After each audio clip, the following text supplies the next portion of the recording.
வணக்கம் மக்களே! இன்னைக்கு ரொம்ப ஒரு முக்கியமான நாள். அதாவது வாழ்க்கை அப்டேட் இன்னையோட ஸ்டாப் பண்ண போறேன். இந்த வீடியோ கடாகுமார் பார்த்தான்னா ரொம்ப சந்தோஷப்படுவான். அப்பா இன்னையோட இந்த ஆள் இம்சை இல்லைன்னு. கவலைப்படாதடா தம்பி. நாளையிலேருந்து அண்ணன் வேற கன்டென்ட்ல போறோம். என்னன்னா வெயிட் லாஸ் கன்டென்ட் தான். ஸோ காலையில் எந்திரிச்ச உடனே சண்டேல ஃபஸ்ட்டு நாளைக்கு என்னென்ன வேணும்? ஜிம்மு கண்டிப்பாக நம்மளுக்கு வேணும். அதனால பக்கத்தில் இருக்க ஜிம்மை போய் பார்த்தேன். அது கீழேயே கறிக்கடை இருந்துச்சு. புரதமும் ஒட்டுக்கா வாங்கிக்கலாம். ப்ராப்ளம் முடிஞ்சதும்.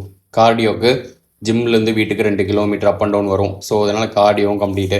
சரி இன்னைக்கு சண்டே ஆச்சு, நாளையிலேருந்து சாப்பாடு சாப்பிட முடியாது. பட் சிக்கன் ரெகுலராக சாப்பிடுவோம். அதனால் அரிசி பருப்பு செஞ்சு சாப்பிட்லான்ட்டு அரிசி பருப்பு செஞ்சு சாப்பிட்டேன்.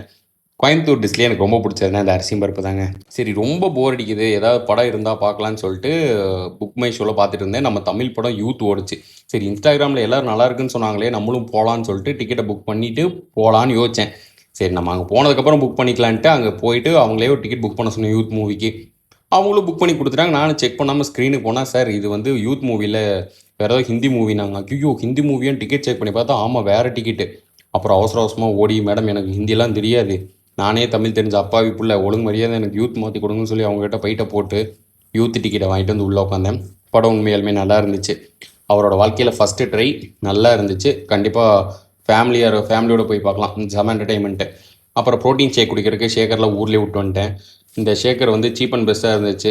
சரின்னு ஒன்று வாங்கிட்டு வீட்டுக்கு வந்தாச்சு. இன்றைக்கி பார்த்தா ஏரியாவில் மார்க்கெட் போல் சரியான கூட்டம். தேர்க்கடை மாதிரி கஜ கஜ கஜான்னு இருந்துச்சு.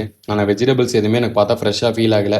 சரி வீட்டுக்கு வந்துட்டு மத்தியானம் சாயங்காலம் இருந்த அரிசி பருப்பி சாப்பிட்டு என்னடா பண்ணலாம் யோசிச்சிருந்தேன். காய்கறிக்கு என்ன டயட்டுக்கு காய்கறி வேணும்ல, பிளிங்கிட்டில் தான் ஆர்டர் போட்டேன். உண்மையை சொல்லணும், குவாலிட்டியும் சரி குவான்டிட்டியும் சரி ப்ரைஸுக்கு சூப்பராக இருக்குது. சப்போஸ் நீங்கள் ட்ரை பண்ணி பார்க்கணும், ட்ரை பண்ணலாம். எல்லா ப்ராடக்ட்ஸுமே பிளிங்கிட்டில் தான் வாங்கினேன். அது இல்லாமல் அண்ணன் புதுசாக ஒரு வேலை ஸ்டார்ட் பண்ணியிருக்கேன், நோட்ஸ் எழுதுறது. 3 நோட் போட்டு வச்சுருக்கேன். ஜிம்முக்கு, பட்ஜெட்டுக்கு, அப்புறம் வந்து டெய்லி லைஃப்க்குன்னு சொல்லி 3 நோட் போட்டு வச்சுருக்கேன். அப்புறம் இன்னையோட சாப்பிட்ற வேலை முடிஞ்சது. அதனால் cheesy pasta night. Tata by.